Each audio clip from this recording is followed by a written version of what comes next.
Bonsoir Michel et bonsoir Michel. Nous allons commencer cette deuxième vidéo pour la période du 3 au 11 mai 2021, la quatrième phase de la première lune de printemps. Et nous allons maintenant faire les commentaires sur les thèmes astrologiques du moment, à savoir celui du dernier quartier de lune et celui de la nouvelle lune. Évidemment, on regardera certainement quelques autres thèmes significatifs, celui du taureau, celui des gémeaux, enfin l'entrée du soleil en taureau, l'entrée du soleil en gémeaux, et peut-être quelques phases lunaires avant ou après pour suivre certaines histoires qui évoluent. Alors allons-y, je partage l'écran. Je partage l'écran. Et nous allons sur les images. Thème du dernier quartier. Voilà donc le thème du dernier quartier, le 3 mai donc, 21h49, et ben on va y être là. Ça va être à peu près au moment où on achèvera cet enregistrement. Vous voyez, ben c'est charmant, nous avons Vénus au descendant, tout près de Mercure. On a vu tout à l'heure, les deux planètes sont visibles, enfin délicatement visibles dans le ciel du soir, au crépuscule, brièvement, parce que Vénus se couche encore très vite, mais Mercure a beaucoup d'avantages, et donc elle est visible plus que Vénus. Elle se couche entre 22h30 et 23h cette semaine. Donc ça nous fait ça au descendant, au moment du dernier quartier.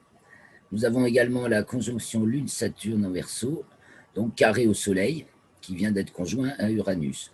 Donc ça marque fortement le carré Saturne-Uranus, qui nous tient à peu près toute l'année, enfin qui est surtout, c'est surtout ce printemps-là. Et il va rester parce que Saturne va rétrograder, donc ça va revenir, il va se refaire. En fait, il nous tient toute l'année, le carré Saturne-Uranus. Saturne Verseau, Uranus Taureau, donc ce sont vraiment les grands pans de notre monde social et même nos idéologies, etc., qui sont en train de craquer. Et puis, ça en prend un coup parce que c'est le moment de la conjonction du Soleil et Uranus. On entame donc la nouvelle année uranienne. Enfin, comme on parle de nouvelle lune, on peut parler de nouvelle Uranus jusqu'à la prochaine conjonction du Soleil-Uranus. Donc, ce sera le 26 avril prochain. On a tout un cycle qui passe par la première quadrature ouest, l'opposition qui aura lieu début novembre, la quadrature est et puis la nouvelle conjonction. Donc sur un an, moins 4 jours à peu près, on retrouve une conjonction Soleil-Uranus. Donc ils sont pas, c'est pas cet aspect-là, pourtant qui marque donc le dernier quartier. Il n'est pas dominant puisque c'est Vénus qui a la vedette en termes de dominance, puisqu'elle est angulaire au descendant. On voit aussi Jupiter et Neptune, l'ascendant Scorpion, puisque descendant Taureau, et qu'il n'y a pas grand-chose en diurne, si ce n'est Mercure et Mars. Mars en 8, en 7, en local, même 6. C'est beaucoup plus 5, 6 en local, et c'est 6, 7, 8 en sphère relation, donc dans le plan écliptique, le thème astrologique traditionnel. Mais moi, je regarde, donc nous, on regarde aussi les secteurs de la sphère locale qui renseignent au moins tout aussi bien que les maisons. Disons que les deux ont leur intérêt, mais on voit en fait que Soleil-Uranus en 5, alors ça peut changer un peu plus selon les lieux, tout en restant en France métropolitaine. Donc Soleil-Uranus en 5, c'est de l'existence du sujet, ça. Donc la France se manifeste, parce que la France-Uranus, bon, il y a eu la manifestation du 1er mai, je crois qu'il y a eu beaucoup de monde à Paris au 1er mai, comme souvent. Tiens, voilà Christophe. Et Mars qui marque presque pile l'ouest. et qui est au descendant, ce Mars qui a vraiment beaucoup de... déjà, c'est la plus haute, là, dans le ciel. On rappelle qu'elle est hors limite zodiacale. Elle aussi, que Mercure va passer aussi hors limite zodiacale. Il se passe vraiment beaucoup de choses hors du commun, mais alors on dirait que tout se cumule, mais avec un aspect assez riant quand même, hein, parce que Vénus, Taureau, elle est... Bon, on garde la distanciation sociale, hein, c'est Trigone à Pluton, Vénus, Mercure, on commence à sortir, on voit bien, ça s'agite dehors. Mercure va entrer en Gémeaux, sans tarder. Bon, ça s'agite, mais on reste... Mars en Cancer, c'est quelque chose qui se passe à l'intérieur. C'est toujours... il y a une dualité intérieure. Il y a peut-être deux mondes qui se côtoient, comment on se comporte dans le monde. C'est la 8 ou la 6, parce que là, c'est plutôt comment on se rencontre les uns les autres. On invente de nouveaux modes aussi de comportement. Ça va, Christophe? Ça va. Bon. Mars trigone Jupiter, ce qui lui donne une belle force, mais on a vu que Jupiter est encore en Verseau, alors que Mars est en Cancer. Les signes sont en quinconce. Alors, bonne nouvelle, hein, enfin, ou mauvaise, j'en sais rien. J'avais complètement zappé que Jupiter faisait un tour en Poisson cette année. Je croyais qu'il rétrogradait qu'en Verseau, absolument faux. Il va rentrer le 13 mai, là, dans le signe des Poissons. Et il va y rester jusqu'au 18 juillet. Il viendra rétrograde le 20 juin. Donc, du 13 mai au 28 juillet, on a bien Jupiter en Poisson. Et rétrograde à partir du 20 juin. Et ensuite, il sera à nouveau en Verseau jusqu'au 29 décembre. Il redeviendra direct le 18 octobre. Voilà. Et donc, on finit la semaine Soleil carré Saturne, mais on entame déjà en héliocentrique la période carré Jupiter. En fait, la Terre est carrée à Jupiter, donc le 8. Après, le Soleil sera carré à Jupiter le 21 mai, dans le plan écliptique, et le 26 dans le plan équatorial. Donc, c'est vraiment... On passe du carré à Pluton, c'était mi-avril, le carré à Saturne, fin avril, et le carré à Jupiter, mi-mai. Donc, ça a commencé par être carré Soleil-Pluton, table rase. Table rase, on avait parlé, on remet les compteurs à zéro, et puis là, effectivement, ça repart, mais tout, nouvelle fondation, nouveau mode de comportement. Regardons alors Mercure et Mars. Alors, ce Mercure, j'ai détaillé un petit peu dans la vidéo précédente, et il arrête, alors il en fait plein, il en fait plein cette semaine. Vous voyez, il rentre en Lion, je crois que c'est le 4, il rentre en Lion, jusqu'au 9, il est dans le signe du Lion, donc il est conjoint à Mercure, à Mars le 5, opposé à Saturne dans la foulée, le 5 également. Mars, oui, il est opposé, Mercure est opposé à Jupiter le 7, vous voyez, et en plus il arrive à sa latitude maximale, vous voyez, il est au plus haut qui puisse être, à 7 degrés au-dessus du plan de l'écliptique, le champion de la haute latitude, si on exclut Pluton. Et ensuite, le 8, c'est Mars, qui est opposé à Saturne. Donc, on a en héliocentrique, Lion Verseau, une opposition Mars-Saturne. Il y a de la casse fracassante. Ça reste dans le domaine des idées, en termes platoniens. C'est pas... De la casse dans les idées. Non, dans le monde, oui, parce que je veux dire que tous nos concepts... De la casse dans les idées, en ce moment, oui. Ah oui, hein. Oui. Oui. C'est complètement ça qui est en train de changer. C'est vraiment notre façon de voir le monde. Hein. Ça y est, je crois qu'on a compris que c'était fini l'ancien modèle. On est en train vraiment d'établir des nouvelles bases, des nouvelles structures. Alors, c'est vrai que il y a tout ce facteur, cette ambiance de fond là qui est toujours dans la maladie et comment on se comporte. Les restrictions, voilà, tous ces blocages là, oui, ça signifie tout ce qui est fermé encore, les restrictions, les retenues. Bon, mais là, on voit Voilà, on arrive au moment où ça commence à s'ouvrir un peu, à lâcher. Alors, on va voir un peu plus loin, parce que lui, on l'a déjà assez bien commenté la semaine dernière. Je vais voir la nouvelle lune, à moins que vous ayez des trucs spécifiques là à dire. Je n'ai pas tout dit. Hein.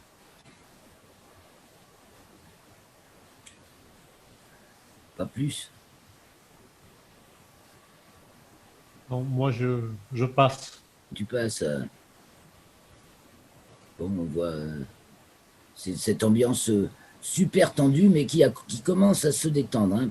Et il y a Vénus, qui est Gémeaux en héliocentrique, et qui détend un peu l'atmosphère. La phase précédente, donc pour la pleine lune, c'était un grand carré, c'était tout rouge et tout était en carré. C'était très tendu. Et on a remarqué déjà que ça allait plutôt en se détendant. Alors voyons, à la nouvelle lune, vous voyez, il y a plus de bleu. Ça se détend un peu. Alors bien sûr, on a toujours le carré Saturne-Uranus, qui en héliocentrique n'est pas encore accompli. Et on a un carré Mars-Uranus, donc c'est en plein à peu près dans l'opposition Mars-Saturne. Et aussi Mars-Jupiter. Alors, Mars, regardons d'abord l'héliocentrique. Mars en Lion, en plus qui vient d'être excité par Mercure, qui maintenant est opposé Saturne. Donc je vais peut-être afficher un peu le RET, donc c'est au niveau de l'existence, hein, sur les façons de... On s'attaque à la structure. Oui, oui, oui. Bah oui, aux infrastructures, Saturne, tout ce qui sous-tend, tout ce qui...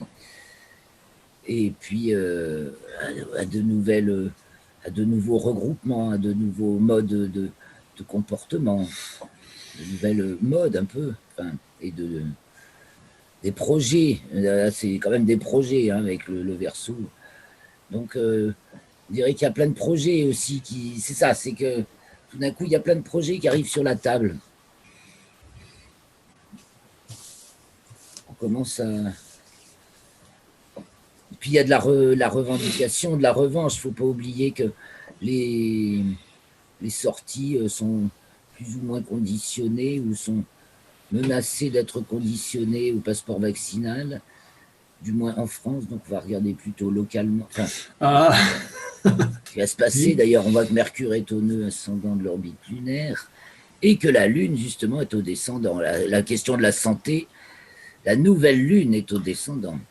Le Soleil et la Lune ensemble, puisque c'est la nouvelle Lune. Sous-tendu par Uranus. La question de la santé est vachement importante. Parce qu'on peut parler de santé là, dans les signes de printemps, hein, l'énergie, la Lune, bah, le corps en bonne santé, le corps et l'esprit en bonne santé. Comment qu'on va s'y prendre hein parce que... Alors, on a un Pluton harmonique. Ça commence par un Pluton harmonique. Le Soleil en transit, là, au descendant, à 21 degrés,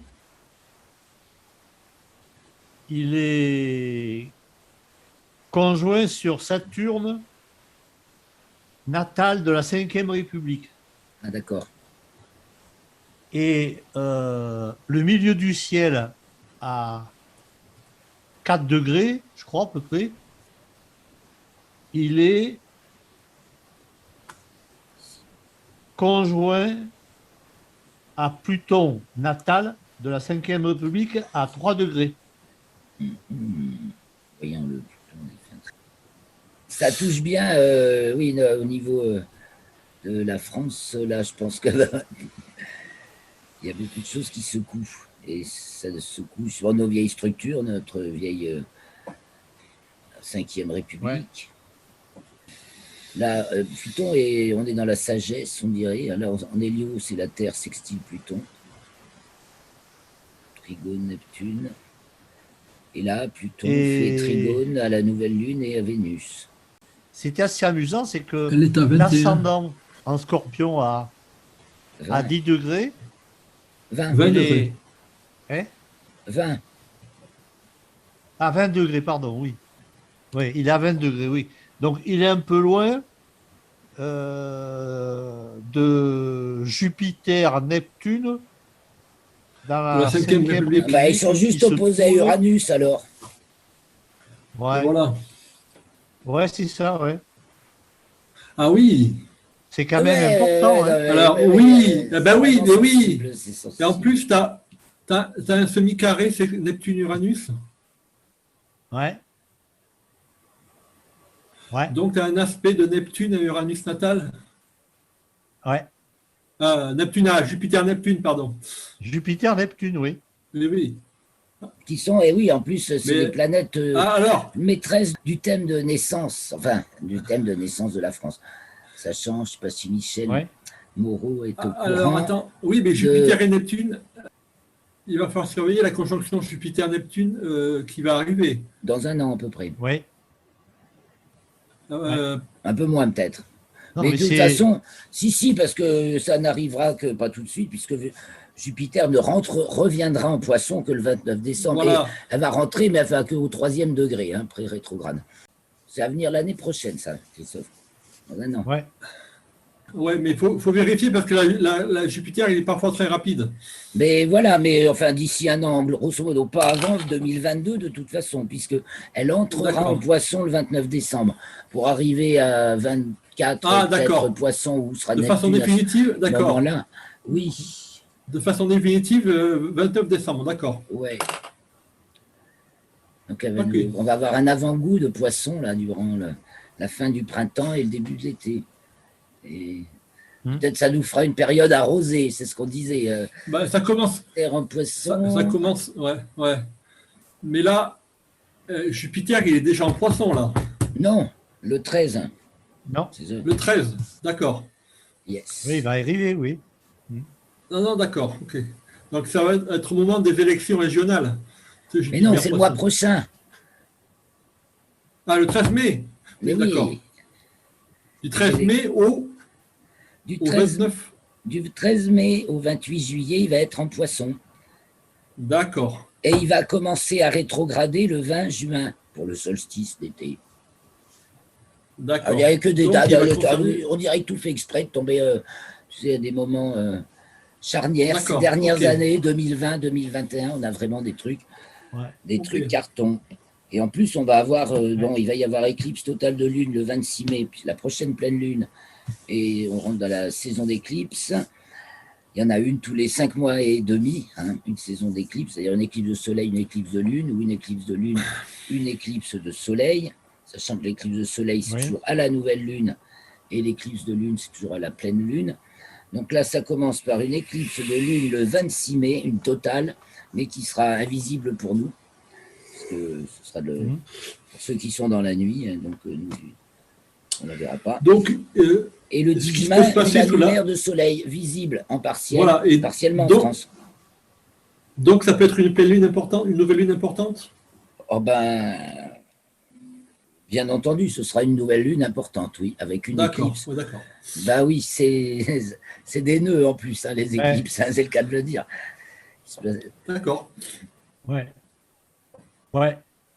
Moi, je pense que c'est une date à regarder de plus près pour voir là qu'est-ce qui va se passer là. Mais moi, je pense aux élections. Ben, bien sûr que qui aurait dû être le 13. Qui aurait dû être le 13 et le 20 au départ. D'accord. Elles ont été reportées. À quand? Elles ont été reportées d'une semaine. D'accord. Au départ, c'était 13 et 20. Et maintenant, c'est 20 et 27. D'accord. Ouais. Et voilà. Ça a été officialisé il y a un mois à peu près. Un peu moins. D'accord. Donc ça, il faut suivre. Oui, effectivement, on sera dans le nouveau paysage. Il y a des gens qui pensent tout haut que les républicains vont se fracturer à cause des élections. Ok. On peut s'attendre à cette fracture. La fracture avec Saturne-Uranus. En tout cas, il y a tension, pas forcément fracture, mais pas forcément fracture. Ouais. Si vous voulez, je vais rafficher le RET.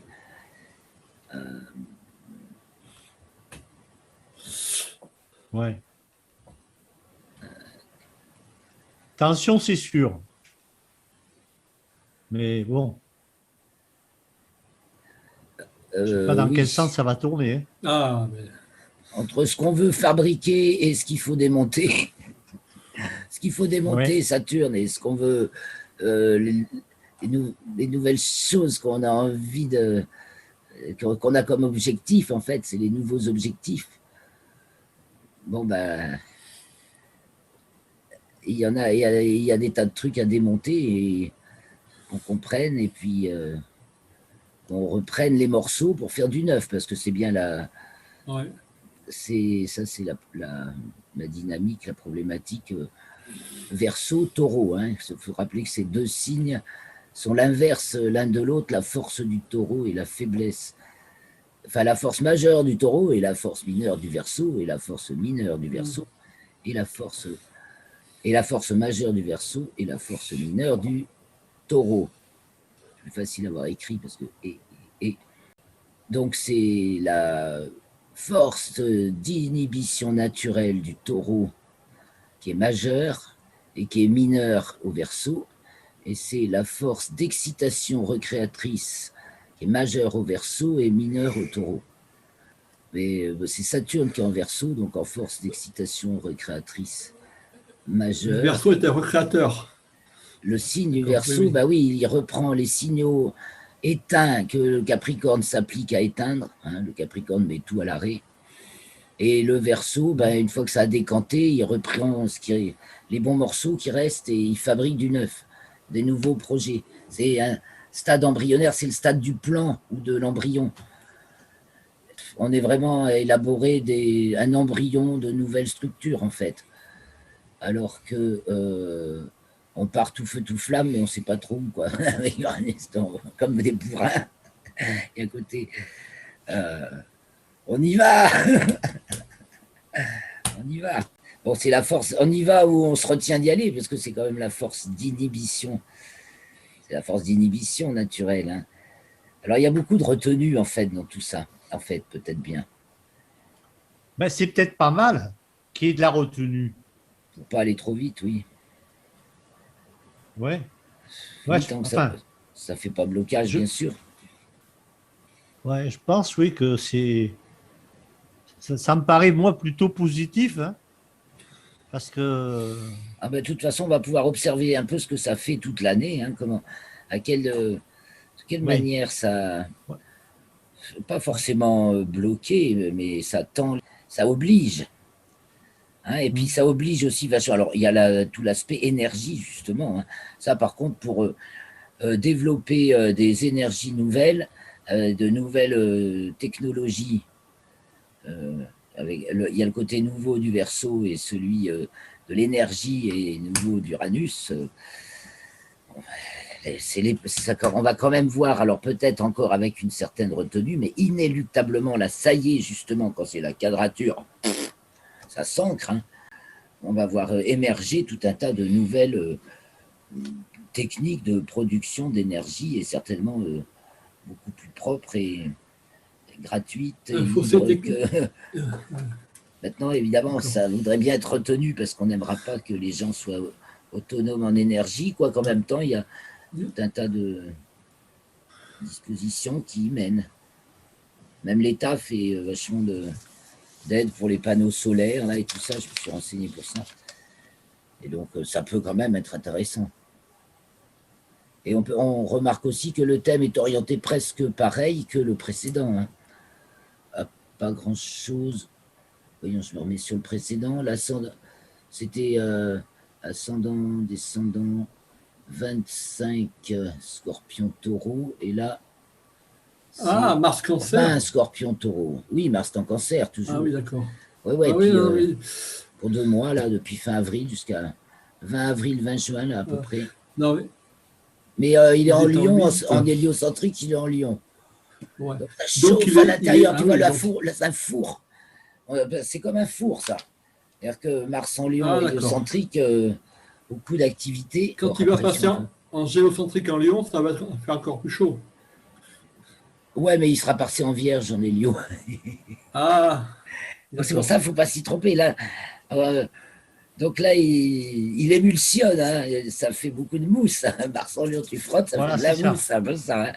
Et, Oui. et en cancer, en géocentrique, il est en cancer, c'est dans un four, donc c'est clos, c'est cerné.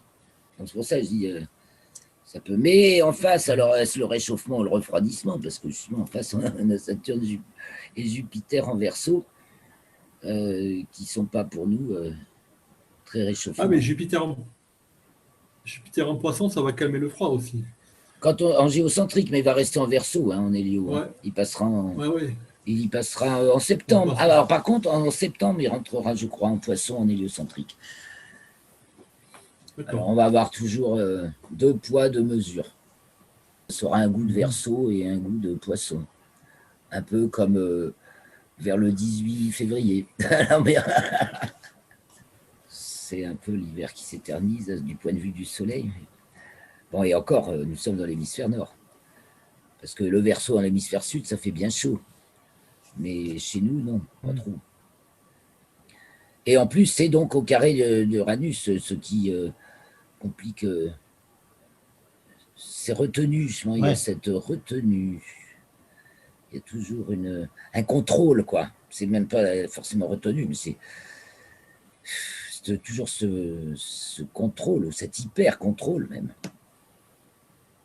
Alors, à la fin, donc, Mercure arrivera en Vierge. Après nous avoir fait toutes les facéties, hein, j'en ai fait l'inventaire tout à l'heure dans la première vidéo, tous les exploits de Mercure cette semaine en hélio et en géocentrique, puisque en plus il sort des limites zodiacales lui aussi le 7 mai. Donc on a Mars et Mercure hors limites zodiacales, mais je vous dis qu'on fait... Là, on dirait qu'on est sur une scène, ça, on jongle, on essaie plein de nouveaux trucs qu'on n'a jamais fait. Alors, à différents niveaux. Ça peut être aussi bien au niveau personnel, individuel, qu'effectivement au niveau du pays et de toutes les organisations intermédiaires.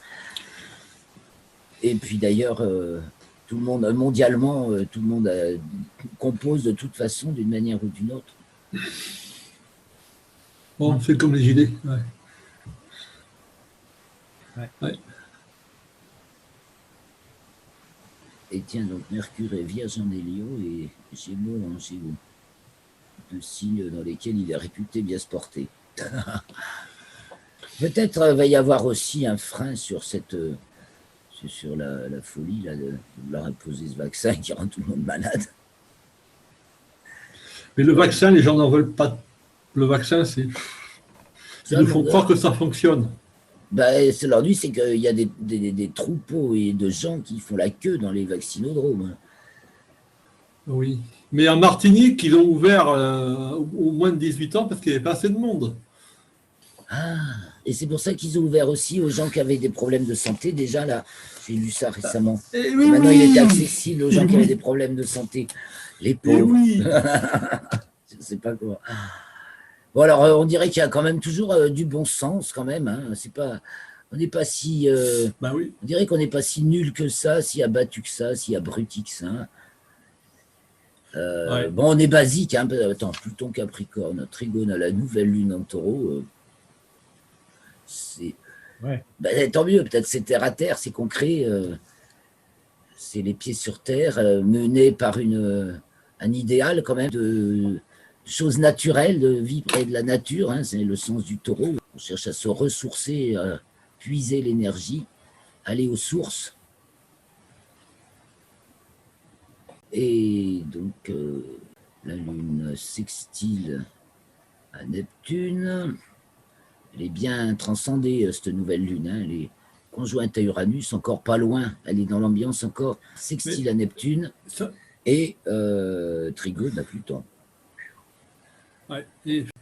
Mais effectivement, la vidéo que Michel nous a fait passer hier soir de Rémi Daillé, là, il insiste sur la dimension du sacré. D'ailleurs, c'est pour ça qu'il a une autre vision et une autre façon de parler de la France, avec une vision beaucoup plus profonde, large, et qui a du sens. Et là, on dirait qu'on y touche, là. Neptune, le sacré. Hein. Ben oui, puis dans Ouais. nos deux thèmes, là, tu vois, on n'a même pas sorti nos deux thèmes de la période. On a le fond du ciel, donc entre Jupiter et Neptune, hein, et entre Jupiter et Neptune. Le Jupiter est plus près. Mais effectivement, puis le signe des poissons, l'axe poisson vierge. Bon, on va se poser quelques questions un peu plus existentielles et mystiques. L'ascendant scorpion nous rappelle qu'on est sur quelque chose d'essentiel. Ouais. Mariné dans nos petites chaumières, hein, Mars en cancer. Ben heureusement, ça a l'air de bien se passer parce que ça pourrait guerroyer dans les chaumières, hein, entre ceux qui sont pour le vaccin, ceux qui sont contre l'histoire de masques, de vaccins, Ouais. etc. Ça a de quoi créer des dissensions dans les familles et les foyers. Oui, mais je crois qu'il y a. Moi, je pense qu'il y a une nouvelle forme de guerre là, qui commence. Bah, une réaction qui est sortie là, il n'y a pas longtemps, totalement inédite. Je ne sais pas si vous avez entendu parler de la tribune des militaires. Oui. Ben, Ouais. il faudrait se pencher là-dessus parce que je pense que ça risque de. De faire basculer. Bah oui, les militaires, tu as raison de nous les rappeler parce que quand même, donc Mars, les militaires, Mars cancer, c'est le corps de l'armée. Ben oui, Putain, le corps d'armée, bon cancer. sang, j'y avais pas pensé. Ben oui, c'est clair. Ah oui, ben là, ils sont pas contents. Mars en Lion, ces mois-ci, là. Non, ils sont pas contents. Ils vont commencer à faire bouger les. Ah oui, les grosses infrastructures, oui. Yes. Et c'est eux qui Je tiennent sais les pas si rênes, vous- là. Et c'est eux qui tiennent. Peut-être que c'est eux qui vont faire quelque chose. Et puis, Mars est hors limite zodiacale, donc, en cancer, et Mercure s'y met aussi. Ça commence à.